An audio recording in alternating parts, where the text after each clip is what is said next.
उत्पत्ति की पुस्तक 45वां अध्याय का मनन। इस अध्याय में 28 वचन लिखे गए हैं।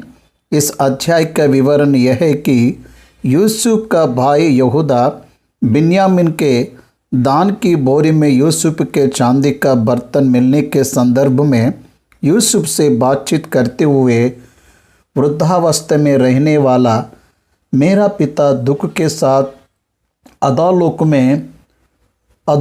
में उतर जाने के समान मैं नहीं कर सकता। बिन्यामीन को यदि वापस लौटा कर ना ले जाए तो वह उसी पल में मर जाएगा। इसलिए बिन्यामीन के बदले में मैं तेरा दास बनकर रहूँगा। बिन्यामीन को बेच, ऐसी विनती की। उन बातों के प्रति यूसुफ के हृदय में दुख उभर कर आया, दुख रोक ना सका। 45वां अध्याय यहाँ से प्रारंभ हो रहा है। अपने आप को रोक ना सका।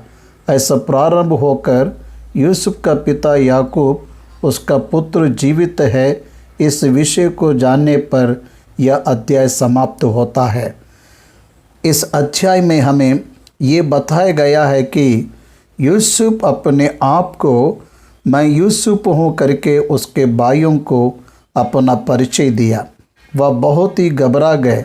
मत डरो, हमारी प्रति परमेश्वर की यह योजना है, ऐसा कहकर तुझसे पहले मुझे इस स्थान में बेचकर अपने परिवारों का परमेश्वर ने पालन पोषण करने के लिए सोचा है करके उन्हें धैर्य को दिया।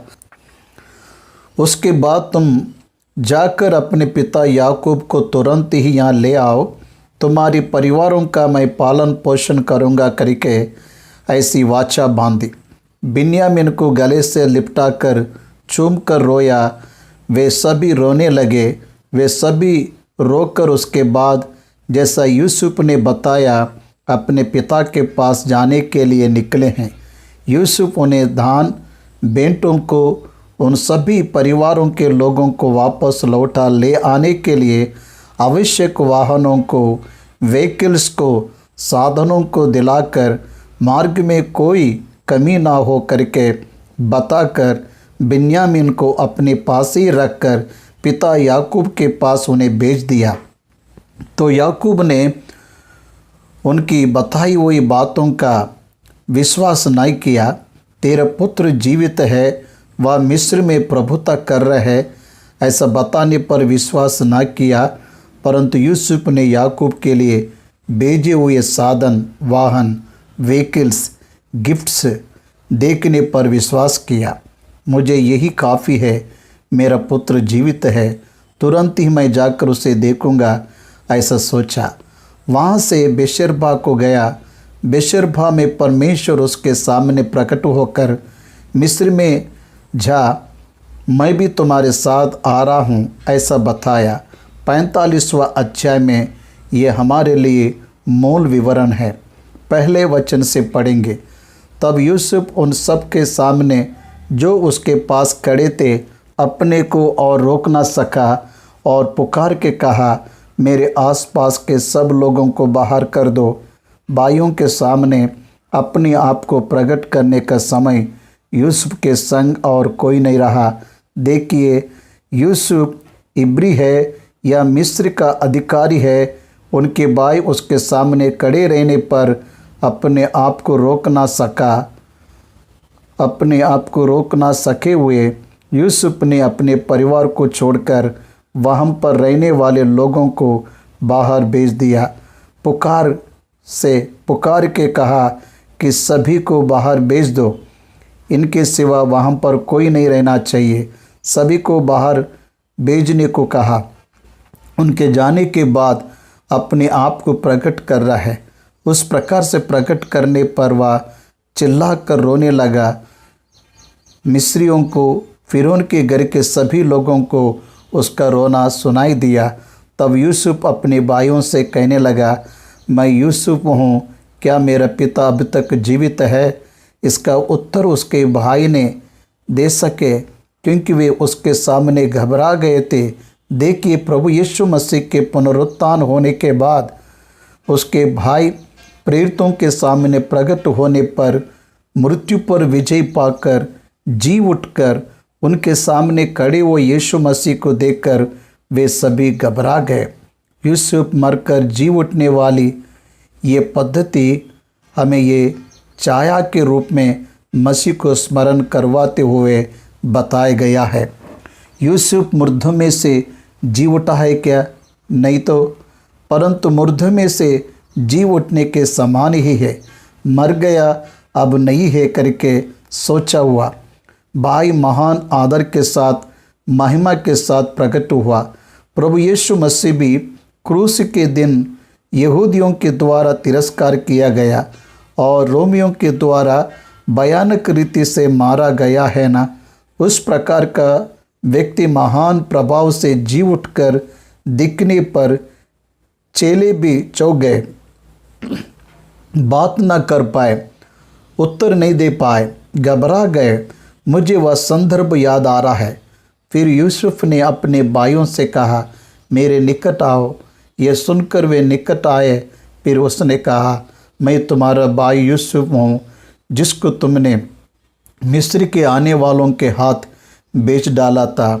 पुनरुत्थान हुए यीशु मसीह ने भी वही बताया। इस्राएल ने तिरस्कार किया हुआ मैं ही हूँ। प्रेरितों के काम 2 अध्याय में पतरस महाशय करते हुए, तुमने जीवन की उपाधि को मारा है, परंतु परमेश्वर ने उसे जिलाया है, उसके हम गवाह है, ऐसा कहा।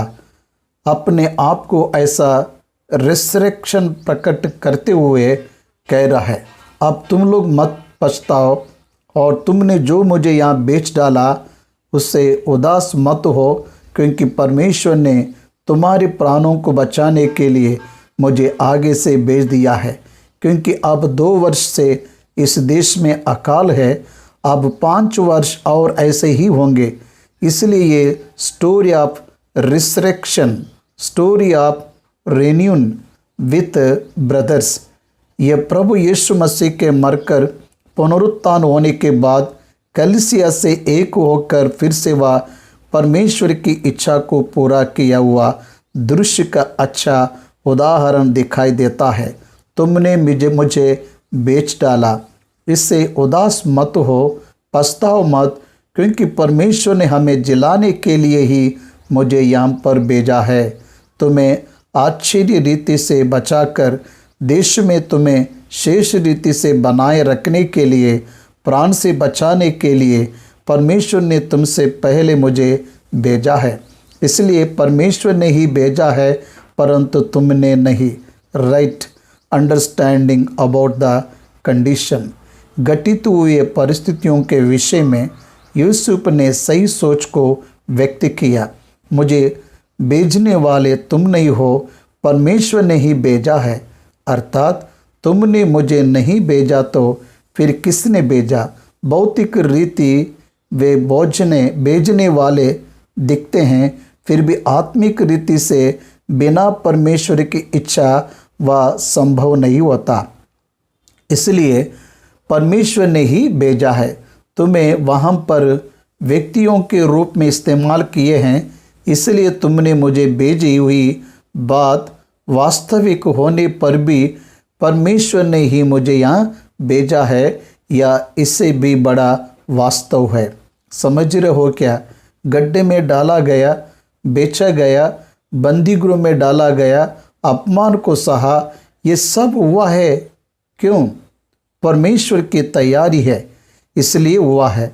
यीशु मसीह के विषय में भी इसी प्रकार से हुआ, परंतु क्यों? उसकी महिमा करने के लिए, उसकी महिमा करने के लिए ही परमेश्वर ने उसकी अनुमति दी। 8वां वचन, इस रीति से अब मुझको यहाँ पर भेजने वाले तुम नहीं, परमेश्वर ही ठहरा, और उसी ने मुझे फिरौन को पिता सा। यह बहुत ही अद्भुत बात है प्रियो, और सारे घर का स्वामी मिस्र देश का प्रभु ठहरा दिया है। एक पिता, दूसरा प्रभु, तीसरा ठहराना, फिरौन का पिता, उसके घर का स्वामी, मिस्र देश पर प्रभु ठहरना, देश के लिए ठहराया जाना। परमेश्वर ने मुझे ठहराया है। It is the appointment of God not a furrow. Yusuf क्या समझ रहा है? यूसुफ को ऊंचा किया हुआ हर पोजीशन परमेश्वर ने ही ऊंचा किया है, ऐसा कह रहा है। फिरौन के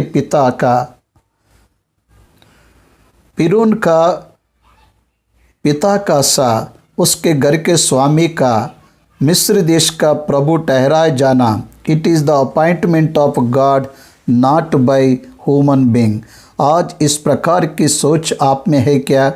हम सोचते हैं कि मनुष्य के कारण हो रहा है, ऐसा सोचते हैं। नहीं, परमेश्वर की अनुमति के द्वारा हो रहा है, ये हमें समझना है। मनुष्य केवल उस आवश्यक परिस्थितियों में इस्तेमाल किए जा रहे हैं, उतना ही है। परमेश्वर का नियमक सत्य ही पूरा होता है। 9वां वचन, तुम शीघ्र मेरे पिता के पास जाओ। रिसरेक्टेड जीसस ने भी मगदलीन से वही कहा है, शीघ्र तू मेरे भाइयों के पास जा, मैं जीवित हूँ ऐसा कह दे। उसी प्रकार से वह मर गया। ऐसा सोचने वाले याकूब के पास जाकर, तुम्हारा पुत्र यूसुफ तुम जैसे सोच रहे हो वैसा नहीं मरा है, वह जीवित है, तो दुख को छोड़ दे ऐसा कहना है।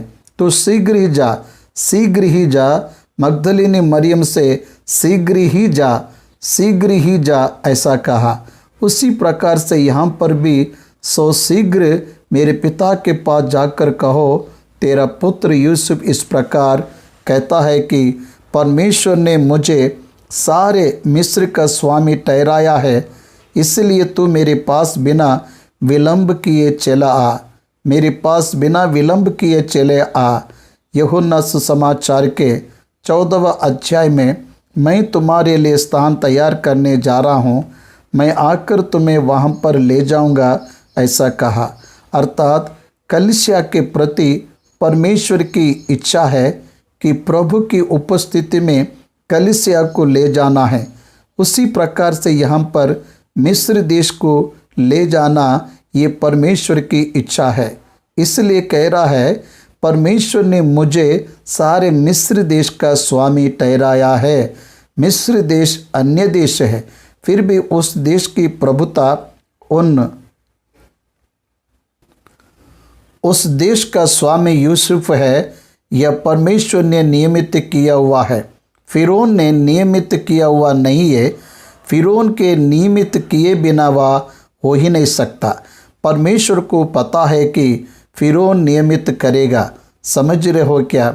10वां वचन, तेरा निवास गोशेन देश में होगा और तू बेटे पोतों भेड़ बकरियों गाय बैल और अपने सब कुछ समेत मेरे निकट रहेगा। हमारी मृत्यु होने पर हम प्रभु में रहेंगे करके लिखा गया है। उसके निकट रहेंगे।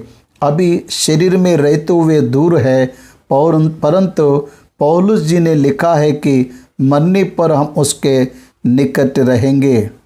इसलिए यह पूरा स्टोरी हमें ये बताती है कि death and resurrection of believer, death and resurrection of Jesus Christ, वह महान छाया दर्शन यहाँ पर दिखाई देती है। अकाल के जो 5 वर्ष और होंगे उनमें मैं तेरा पालन पोषण करूँगा।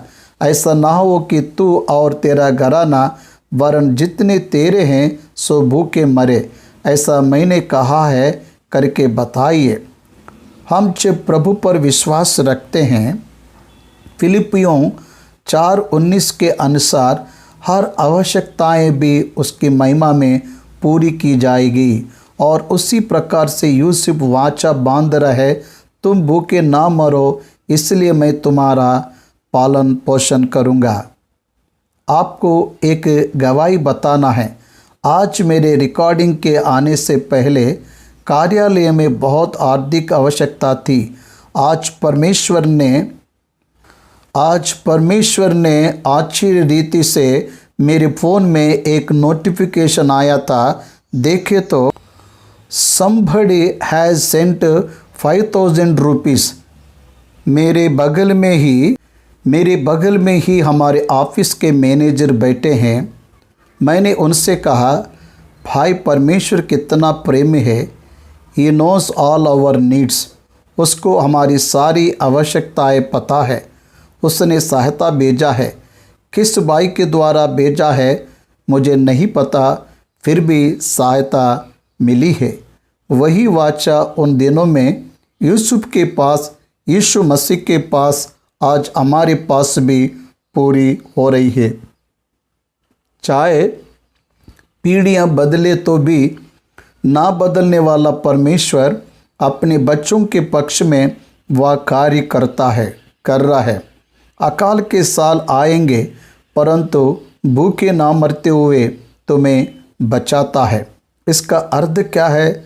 संसार, उसकी परिस्थितियां चाहे किसी भी प्रकार की हो, परमेश्वर के बच्चों का पोषण होता है, सुरक्षा मिलती है।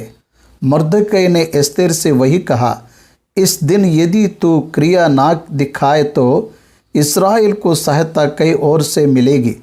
तू और तेरे घर के लोग नाश हो जाएंगे। इस्राएल को सहायता कई ओर से मिलेगी।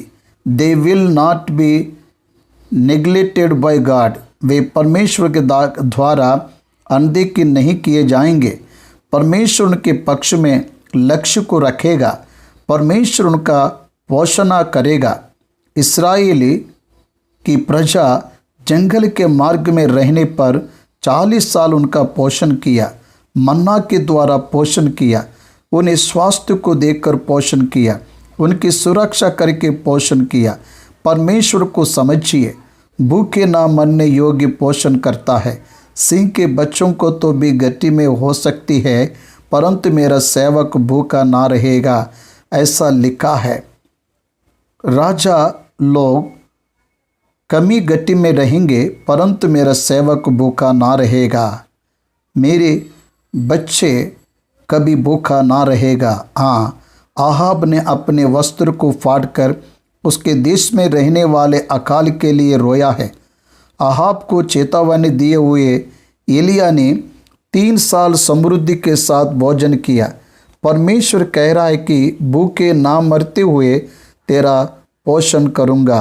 आज हमारे देश में रिजर्वेशंस है, अर्थात बलहीन वर्गों की प्रजा को देने वाले कुछ विशेष सब्सिडी, उनके बढ़ोतरी के लिए ये पद्धतियाँ सरकार चला रही है। It is called reservation. तो परमेश्वर की वाचा अपने बच्चों के पक्ष में क्या है जानते हो? परमेश्वर ही आपकी सहायता करेगा। आप भूखे ना मर सके इसलिए आपको बचाएगा। परमेश्वर के वचनों में भजनकार कहते हुए, प्रभु मेरे लिए जितना काफ़ी हो उतना ही देना, अधिक तो तुझे तिरस्कार कर सकता हूँ। कम दे या गरीब हो जाए तो तेरी निंदा कर सकता हूँ। इसलिए मुझे जितना चाहिए उतना ही दीजिए। मेरी जितनी आवश्यकता है उतना दीजिए, ऐसा उसने मांगा। विश्वासी की हर आवश्यकताओं का वाचा किया गया है। विश्वास की इच्छाओं के अनुसार वाचा नहीं दी गई है, आवश्यकताओं के अनुसार वाचा दी गई है। और भी 5 साल अकाल आएंगे। हाँ, संसार में भिन्न परिस्थितियाँ आते ही रहते हैं। उसके आगमन के पहले परिस्थितियाँ भयानक रहेगी तो वह अपने बच्चों को अपने बाहों में लेकर सुरक्षा करेगा, पोषण करेगा। हमारा परमेश्वर पोषण करेगा। उस पर निर्भर होकर जीना आदत कर लीजिए। देख, तुमसे बातें करने वाला मैं ही हूँ। तुम अपनी आँख से देखते हो। मेरे भाई बिन्यामीन भी जिसे अपनी आँखों से देखता है वह मैं ही हूँ। यीशु मसीह के रिसरेक्ट होने पर बचे हुए चेलों ने तोमा को ये विषय बताने पर उसने नहीं माना। मैं उसके हाथों में उंगली डालकर देखूँ तो ही, उसे मैं छूकर देखूँ तो ही विश्वास करूँगा, ऐसा कहा। प्रभु प्रकट हुआ। तोमा, आ मेरे हाथों में उंगली डाल, मुझे छूकर देख। तोमा ने देखकर विश्वास किया, जैसे प्रभु ने भी देख के कहा, यूसुफ भी कह रहा है, देखो तुम्हारी आंखें मुझे देख रही है। प्रभु ने चेलों से कहा, तुम जैसे देखते हो हड्डी और शरीर भूत को नहीं रहते हैं। ऐसा कहकर उनके बीच मछली को लेकर खाकर वह शरीर के रूप में है करके उनको दिखाया। तुम्हारी आंखें मुझे देख रही है, देखो यह मेरा शरीर है करके अपने आप को प्रकट किया। उसी प्रकार से यहाँ पर भी यूसुफ तुम्हारी आंखें मुझे देखती है, मेरे मुंह बातें कर रहे हैं और तुम सुन रहे हो। तुम मेरे सब वैभव का जो मिस्र में है और जो कुछ तुमने देखा है उस सब का मेरे पिता से वर्णन करना और तुरंत मेरे पिता को यहाँ ले आना। देखिए कितनी बड़ी बात, उसके पिता को शीघ्र ही ले आना ऐसा कह रहा है।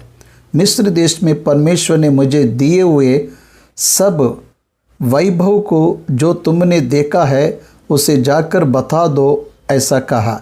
मिस्र में मिला हुआ वैभव, मिस्र देश उनका नहीं है, उनका देश वाचा का देश कनान है, परंतु पराये देश में उसे मिला हुआ वैभव है। स्वर्ग परमेश्वर का है, भूमि शैतान की है।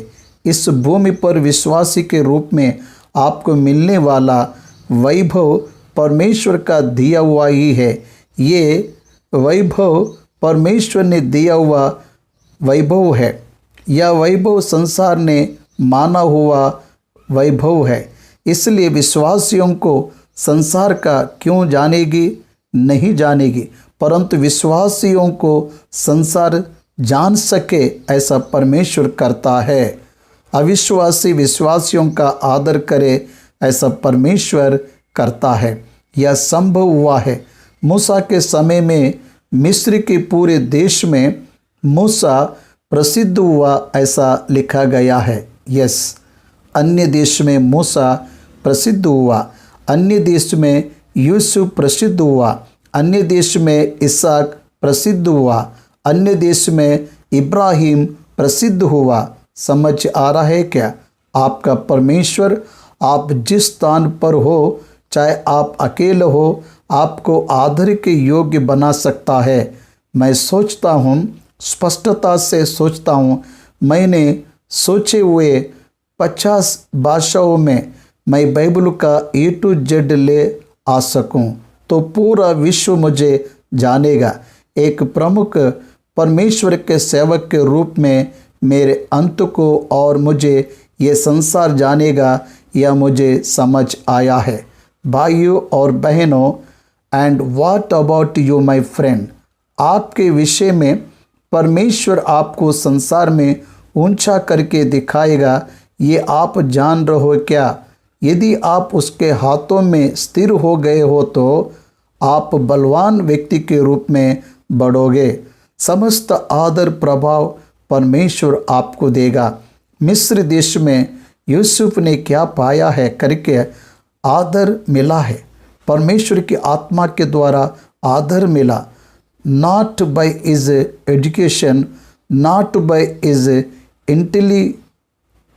Intellectually, not by his personal knowledge, but by spirit of God. उसके ज्ञान के द्वारा, उसके बुद्धि विवेक के द्वारा, उसकी शिक्षा के द्वारा उसका पहचान नहीं बना, उसने पाए हुए परमेश्वर के आत्मा की परिपूर्णता के द्वारा उसे पहचान मिला। भाइयों और बहनों, मेरे वैभव को तुमने आंखों से देखा है, उसे ही तुम जाकर बताओ। प्रभु यीशु मसीह ने भी कहा, मैं पुनरुत्थान हुआ हूँ, इसलिए तुम पूरे संसार में जाओ, प्रचार करो। विश्वास करने वाला मेरे पास आएगा, देखेगा और उद्धार पाएगा, उसका पोषण होगा। उसी प्रकार से यूसुफ कह रहा है, मेरे वैभव को देखो, मेरी महिमा को तुमने देखा है, मेरी स्थिति को देखा है। अब तुम जाओ, वह मुझे देख कर नहीं रहे हैं। तुमने बताई हुई बात पर विश्वास करके वे आए तो वे जिएंगे, वे उद्धार पाएंगे। इसलिए सुसमाचार का संदेश भी यहाँ पर मुझे दिखाई दे रहा है। प्रभु यीशु मसीह मुर्दों में से जी उठा है करके प्रेरित पतरस ने यरूशलेम में सबसे पहला प्रचार करते ही 3000 लोगों ने विश्वास किया। They all had the experiences of Christ resurrected. पुनरुत्थान यीशु के विषय का अनुभव उन सभी को पवित्र आत्मा परमेश्वर ने बताया। उन्होंने मान लिया, उन्होंने स्वीकार किया, बपतिस्मा लिया। वे प्रभु के पास आए, उसके बाद पूरे विश्व भर में चले गए और सुसमाचार का प्रचार किया। वह कनान देश में ही है, वह 66 लोग कनान देश में ही है। उन्हें ले आने के लिए ये समाचार भेज दे। तूने देखा है ना, तूने जो देखा उन्हें बता दे। Joseph sending his own brothers to his father. उसी प्रकार प्रभु यीशु मसीह ने उसके भाई प्रेरितों को सर्व संसार में भेजकर आमंत्रण दिया। मेरे पास आओ, मैं तुम्हें विश्राम दूंगा। भूखे ना मरो, इससे तुम्हें बचाऊंगा, इससे मैं तुझे बचाऊंगा करके यूसुफ ने जैसा बुलवाया, तुम्हें विश्राम दूंगा, नित्य जीवन को दूंगा, अनंत काल का जीवन दूंगा, जीवन को दूंगा करके यीशु मसीह ने कहला भेजा है। 14वां वचन, और वह अपने भाई बिन्यामीन को गले से लिपट कर रोया और बिन्यामीन भी उसके गले से लिपट कर रोया। तब वह अपने सब भाइयों को चूमकर उनसे गले मिलकर रोया और इसके पश्चात उसके भाई उससे बातें करने लगे। यूसुफ ने उन्हें परिपूर्ण रीति से क्षमा किया करके जब भाइयों ने समझा, तब वह निर्भय होकर उससे बातें करने लगे। एक मनुष्य का आंतरिक भय कब चला जाएगा पता है क्या? उसके पाप क्षमा किया जाने पर। जिस पाप के कारण वह न्याय में आकर दंड पाएगा, वह पाप क्षमा किया जाए तो उस व्यक्ति को हिम्मत मिलेगा। दंड देने वाला परमेश्वर यीशु मसीह के द्वारा हमें क्षमा करने पर हम परमेश्वर के सिंहासन के पास हिम्मत से जा सकते हैं, परमेश्वर से बातें कर पाएंगे। We can come to God in prayer regularly. क्रमानुसार प्रार्थना के द्वारा परमेश्वर से हम हृदयपूर्वक हिम्मत से सिंहासन के पास आकर बातें कर पाएंगे। भाइयों और बहनों, बिन्यामीन के गले से लिपट कर रोया। बिन्यामीन यूसुफ के गले से लिपट कर रोया। सभी भाई गले से लिपट कर रोने लगे।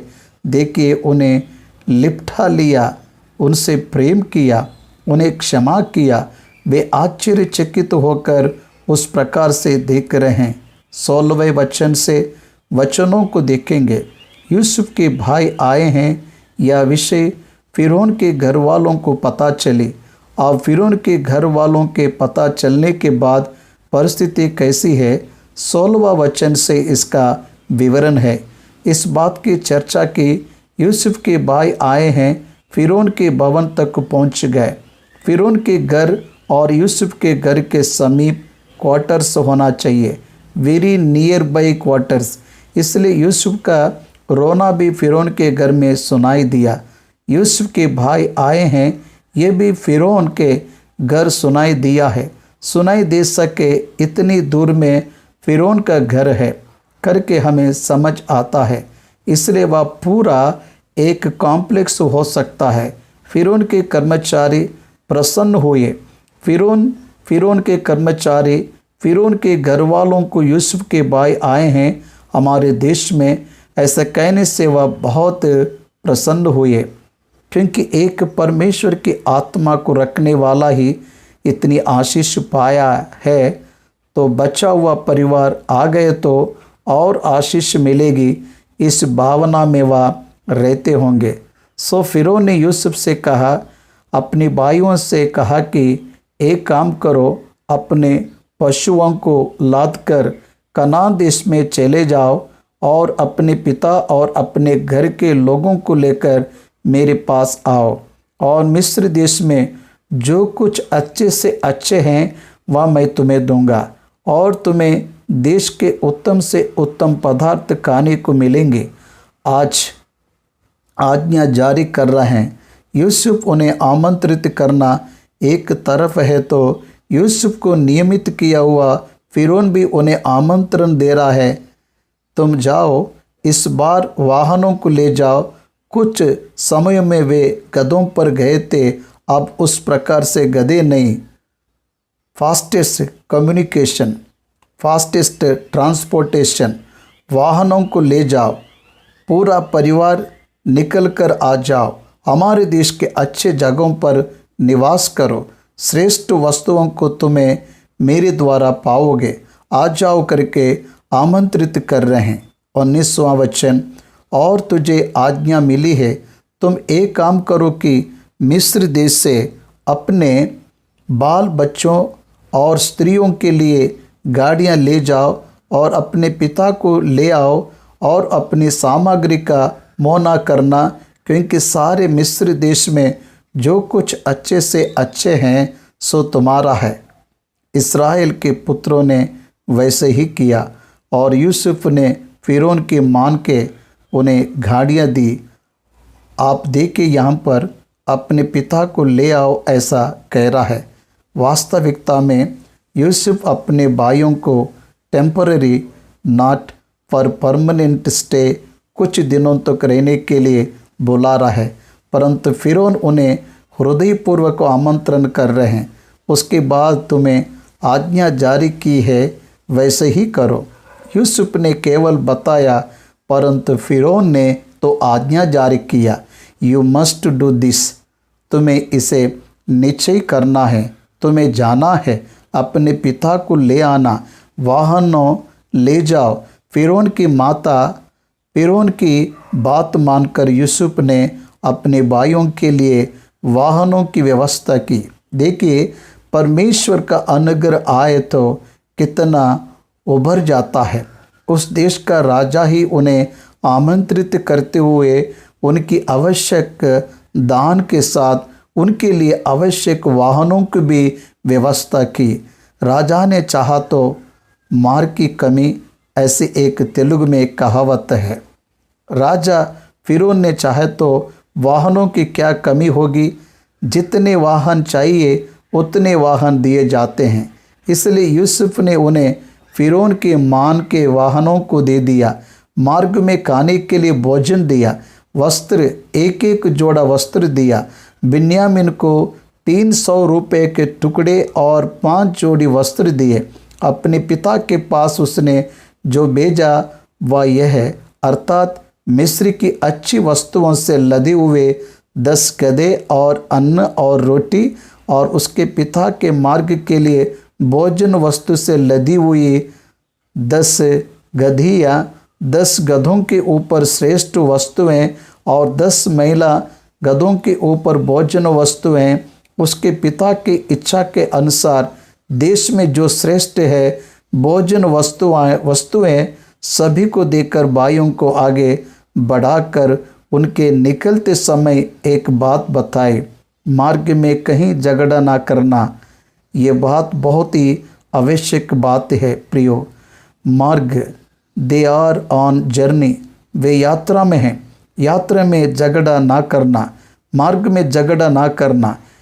हम एक समय में पापी थे, उद्धार को पाए हैं, उद्धार पाने के बाद भी पापियों का गुण झगड़ा ही है क्या? और भी उद्धार पाए हुआ फ्लेवर हमारे जीवन में दिखाई नहीं देता है। एक बार सोचिए, झगड़ा नहीं करना है, झगड़ा नहीं रहना चाहिए, विश्वासियों के बीच झगड़ा नहीं रहना चाहिए। तो किसी पर झगड़ा के लिए नहीं जा सकता। दूसरा कोई तुझ पर झगड़ा करने के लिए आए तो क्षमा करके झगड़े का प्रति उत्तर झगड़ा हो नहीं सकता। ये हमें नहीं बोलना है। शांति का यत्न करके उसका पीछा करके लिखा है बाइबल में।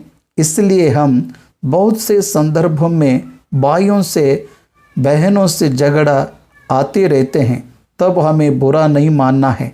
वह झगड़ा करे तो उनके निमित्त प्रार्थना करके उनसे प्रेम करना है, उनके लिए जितनी सहायता करनी चाहिए उतनी सहायता करनी है, उतनी सहायता करनी चाहिए, उनके साथ शांति से रहने के लिए आगे जाना है। इसलिए मार्ग में झगड़ा ना करना ऐसा कह रहा है।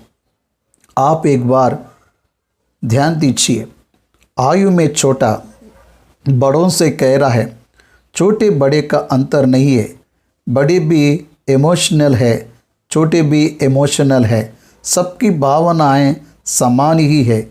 इसलिए तुम झगड़ा ना करना, तुम भाई एकता के साथ निवास करो। मसीह की कलीसिया में झगड़ा नहीं रह सकता। डिमोटिवेशनल झगड़े, डॉक्ट्रिनल झगड़े आज मसीह कलीसिया को टुकड़े टुकड़े कर रहे हैं। इसलिए सार्वभौमिक कलीसिया झगड़ा रहित रहना चाहिए। व्यक्तिगत रीति से आप मसीह की संतान के रूप में झगड़े रहित आपको जीना है। 25वां वचन, मिस्र से चलकर वे कनान देश में अपने पिता याकूब के पास पहुँचे और उससे ये वर्णन किया कि यूसुफ अब तक जीवित है और सारे मिस्र देश पर प्रभुता वही करता है, पर उसने उनकी प्रतीति ना की और वह अपने आप में ना रहा। यूसुफ क्या है? यूसुफ का जीवित रहना क्या है? 22 साल हो गए मिस्र देश पर प्रभुता कर रहे, ये क्या है? विश्वास नहीं किया तो वह अपने आप में ना रहा। And they told him Joseph is still alive and he is ruler over all the land of Egypt, and his heart become numb। अपने आप में ना रहा। याकूब दुखी होकर रह गया, उसी प्रकार से थम गया, विश्वास नहीं कर पा रहा है। तब उन्होंने अर्थात उन भाइयों ने अपने पिता याकूब से यूसुफ की सारी बातें जो उसने उनसे कही थी कह दी।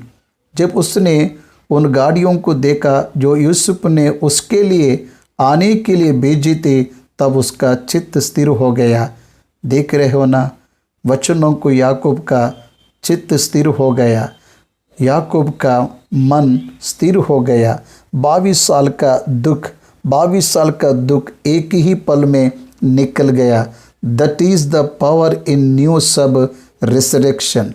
भाइयों, तुम इन बातों के द्वारा एक दूसरे को सांत्वना दो। There is no death for believers who is in Christ. मसीह में रहने वाले विश्वास की मृत्यु नहीं है। एक दिन आएगा, प्रभु मुर्दों में से उठाएगा करके तुम सांत्वना दे दो। पहला थिस्सलुनीयों की पत्री 4 अध्याय 13 से 18 तक ये बातें दिखाई देती है। मसीह मुर्दों में से जी उठा है करके हम विश्वास करें तो उसी प्रकार से मसीह में रहकर मरे हुए लोग उठेंगे। इसलिए इन बातों के द्वारा एक दूसरे को सांत्वना दो। यूसुफ मर गया ऐसा सोचकर याकूब रो रहा है। 22 साल रोकर निराश हो गया तो वह नहीं मरा परंतु जीवित है। प्रभुता कर रहे ठहराया गया है करके याकूब को समाचार मिलने पर, उन गाड़ियों को देखने पर उसका मन स्थिर हो गया। भाई, हमारे लिए भी ऐसी प्रभुता की वाचा है। मरे हुए लोग फिर उठकर इस पृथ्वी पर 1000 साल शासन करेंगे, उस शासन में भागी ठहरेंगे। इसलिए मर गया करके सोचा, यूसुफ जीवित रहकर प्रभुता कर रहे हैं। इस विषय ने उसके चित्त को, मन को स्थिर कर दिया है। उसे विश्वास के साथ हम हासिल करेंगे। मेरा भाई 2007 में मर गया, मेरी माँ 2016 में मर गई, मेरे पिता की मृत्यु 2020 में हुई। मेरा विश्वास क्या है?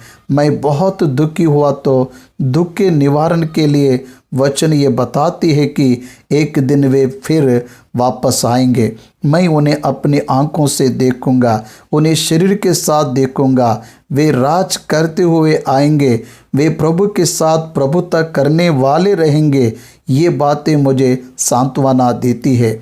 याकूब को अच्छी सांत्वना मिली है और इस्राएल ने कहा, बस मेरा पुत्र यूसुफ अब तक जीवित है, मैं अपनी मृत्यु से पहले जाकर उसको देखूंगा। 130 साल याकूब की 130 साल की आयु में ये संदर्भ हुआ और 17 साल मिस्र में जीवित रहा, परंतु मेरे मरने के पहले मैं अपने बेटे यूसुफ को देखूंगा करके सोचा। मृत्यु कब होगी किसी को भी नहीं पता। मेरी आयु 50 साल है। मैं हमेशा सोचता हूँ कब मैं अपने प्रभु के पास जाऊँगा करके आशा लगाए रहता हूँ। मुझे नहीं पता और मुझे कितने साल रहना है, वह रखेगा, उसके काम को करवाएगा क्या है, मेरे जीवन में उनका पर्पस क्या है, उसे कैसे पूरा करेगा, मुझे नहीं पता। उसी प्रकार से आपके जीवन में भी आपको और कितने साल इस भूमि पर रहना है आपको नहीं पता। याकूब सोच रहा है, मेरे मरने से पहले मैं जाकर उसे देख, ऐसा सोच रहा है। मैं विनती कर रहा हूँ, एक व्यक्ति के मरने पर वह फिर उठेगा करके विश्वास हमें यीशु मसीह में दिया गया है। इसलिए मृत्यु हमें डरा नहीं सकती। भौतिक रीति से दूरी हमें कभी भी दुख नहीं दे सकती, हमें भय नहीं दिला सकती। आपके करीबी को खो गए होंगे, दीर्घ काल से दुखी हो रहे होंगे, दुख को छोड़ दो, वे फिर वापस आएंगे। There is a great resurrection in Christ. यीशु मसीह में महान पुनरुत्थान हमारे लिए है। वह जी उठे हैं, हमने विश्वास किया है, हम भी जी उठेंगे।